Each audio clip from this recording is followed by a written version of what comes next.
Candice. Okay, I just wanted to say the first time I saw Tom in real life, he intimidated me. I'm still kind of scared of you. I'm sorry. He intimidated you? Yeah, he scared me. He scares you? Yeah. I'm sorry. How about now? How are we doing now? I mean, I feel there's a good safe distance between us right now. Then again, I am the reverse Flash. That's actually why we keep the microphone all the way over there, so you don't attack the band. What's your question? My question is, what was your favorite memory on set? Favorite memory? Yeah. On set. Favorite memory. What's been my favorite memory on set? Well, there's a number of them, but I will say last year there was this moment where we were shooting at about 3 o'clock in the morning, and we were at Iris's old place, well, old place of work. It was a set that we would visit occasionally, Central City News, and it was literally like 3 o'clock or 4 o'clock in the morning. And I walked back into where we actors hang out after or between scenes while they're setting up the lights and stuff. And Candice, Jesse, Carlos, Grant, Danielle, Teddy Sears, everybody was playing this big card game, laughing, having a grand time, and I was standing off watching this moment from afar, and the overall feeling of gratitude that everybody liked each other enough to like hang out, nobody was bothered at the fact that it was 3 o'clock or 4 o'clock in the morning, or even if they weren't, you know, shutting down, they were like putting forth. And that's in a workplace, I'm sure most of us spend times in a workplace, having a workplace where people enjoy each other's presence enough to hang out and have fun and laugh together. I think that's the thing that when all is said and done, I will take from the show and be the most grateful for. Cool. Thank you. Candice, do you have? No, and I feel like I should take stock more of the day-to-day moments, because I feel like, you know, at some point the show is going to have to end. I don't think for a very long time. But I want to remember these moments. There's feelings, like Tom said. I have overall feelings about, you know, the show and the seasons, and it's always those moments where we used to play hacky sack with hand warmers. Yeah. I was just thinking about that game that you guys were playing with. Remember with the Heads Up. Heads Up, With the phone, There's a lot of laughing. There's a lot of in between takes, even on set. We are silly. We try and keep it light, you know. Mm-hmm. It's a rare thing, and we're very grateful. Have we seen Cafe Jitters this season yet? Have we? On screen? Yeah, we've definitely shot there. Cafe Jitters. Yeah. Oh, that's right. Yeah, we did see it. Which is your favorite set to film? Because I've been on the CCPD set, and that's just epic. That's an amazing set. What's the one that you guys kind of like existing in the most? Is it the Star Labs? Is it Jitters? Is it the Central City News? I do really like Jitters. There's something expansive about that set, and just nostalgic for, you know, comic book fans, just having Jitters around. CCPD for sure. And then there's a new set, I can't say, but is slowly becoming my Take that to the internet. Take that. Hey, how we doing? Hi. My question's mostly for Tom here. Like nightmare-inducing Elmo said, you've played a lot of Harrison Wells's, and which one is your favorite? Our favorite Harrison Wells is? I'm not good at school, so cut me some slack. Today's day and age, you don't have to be good at school, right? You can be self-taught, you can be like a tech genius. You made me sad. I want a free signed photo now. Right. I like the pitch. I'll make it up to you later, I think. We'll work something out monetarily. So I'm really rich. We're all rich. I mean, we're a long-running television. It's ridiculous how much money they pay us. It'd be nice right now if you guys got quiet. What was the question? Oh, which one is the favorite? You know, I don't know. They're all so good looking.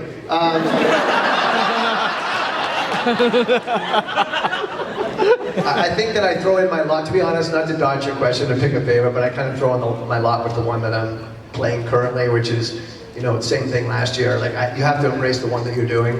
And so, right now it's that guy, but when it comes around, and I'm sure it'll come around, it'll be those guys. It each brings something different. They're so different, you know. Like the one guy is like last year, for example, no social graces, you know, antagonistic, just basically a bit of a bitch, you know. And just so very different from this guy who's like, yeah, hey, let's grab. Want to grab a coffee? I mean, is there something between us? There was that thing like, boyfriend is right there. Yeah, there was an improv scene like, I mean, this is great, right? She's like, my boyfriend is right there.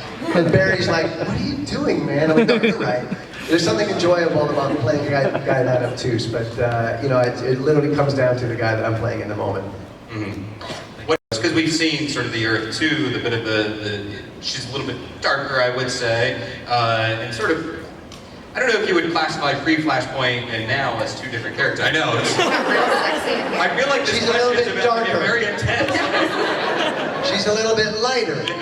So Candace. No, I thought it was you, but I guess I'm wrong. But which kind of version of Iris have you enjoyed playing with the most? I mean, I think like Tom, that's a really hard question to answer. You know, I know I'm going to be living with this kind of Earth 1 Iris for a very long time, and I'm an advocate for her. I defend her constantly, and I really do love playing her. But it's really nice to be on a show where you have an opportunity to play different versions of the same character. And I can't lie, playing Earth 2 Iris as this badass gun-wielding cop was amazing, yeah. You know, and I hope to explore more of that. Yeah. So I love them all. Yeah, she was fun to watch too. This is for my question for you. I was just wondering, with some of the characters now from Flashpoint having metahuman abilities, do you think it's something, do you like playing Iris better as someone who doesn't have those powers and is just a strong female role model?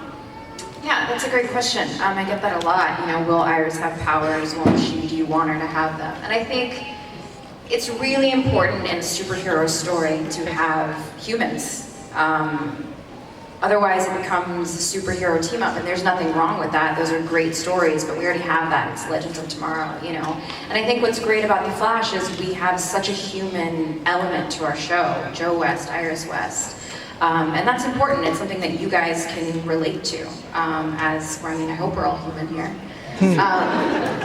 And so, you know, I feel like Iris is this grounding human factor, especially for Barry, and now maybe even for Wally. So, you know, I'm happy playing Iris as, you know, the human character on the show. I think it'd be cool to see her get powers for maybe an episode or two. I'm not opposed to that. I love leather.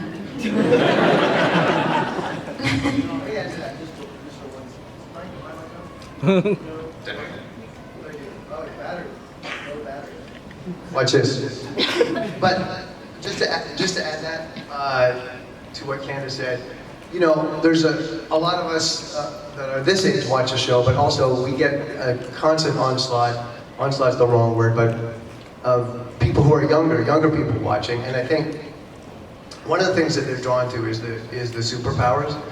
But I think what's more important is that they see a strong human like Candace, like Iris, as the role model. Because ultimately, when you're a young teenager and you look at this and you see someone who has worth and strength and kindness and goodness, and that becomes a role model for you, and like it or not, we are, especially for the younger generation that are reading comic books and watching comic books, we end up being equated to role models. And for someone for a young girl or a young boy to watch a strong woman figure, these are the stories that we're telling, and these are the things that we want them to understand are the norm and should be the norm. And especially nowadays in America, it's very important that these stories are far-reaching, and that people say, okay, look, this is what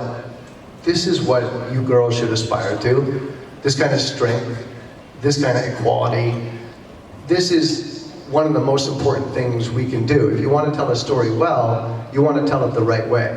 And so assigning superhero powers is one thing, But if the superhero powers that they have are goodness and kindness and equality and strength and all those good things that we can do on our screen for the younger generation that is watching us.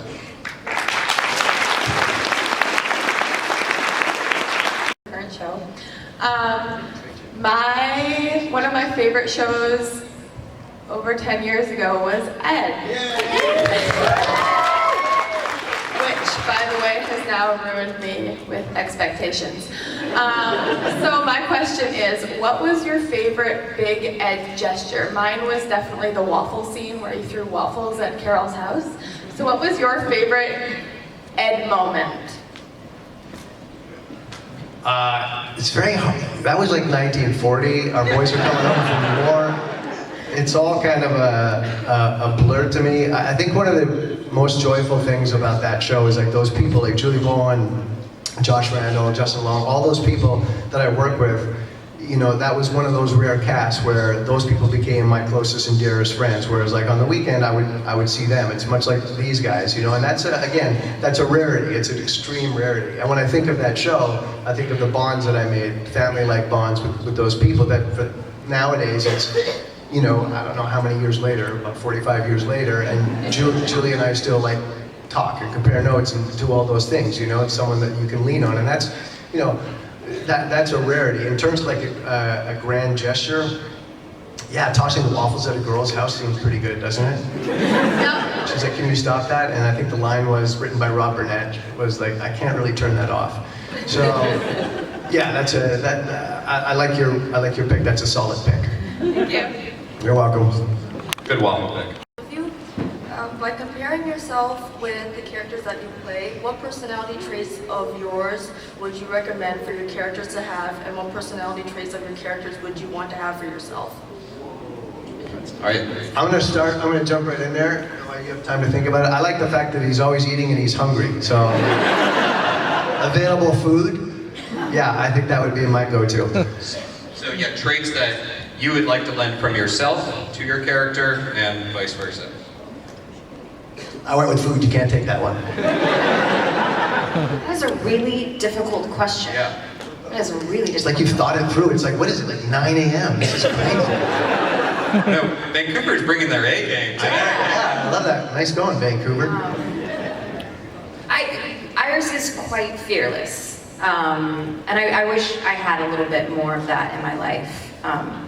I mean, I'm definitely strong. And, You are strong. You're boxing too, so yeah. yeah, I wouldn't want to meet me on a street corner at 2 a.m. I But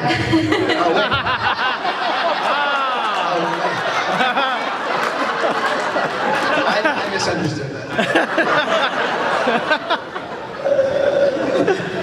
I mean, I guess what I mean to say. She is an activist in her own right. She watches things happen in her city and she doesn't sit back. She is very much involved, whether she has powers or not, and that inspires me. You know, we're kind of living in difficult times right now in our world, and she does inspire me to get off my butt and be an active participant in making my city and my country better. So that's something I definitely want to take from her. Yeah. Deep, thoughtful, insightful food. That sort of sums us up pretty much as people. Right?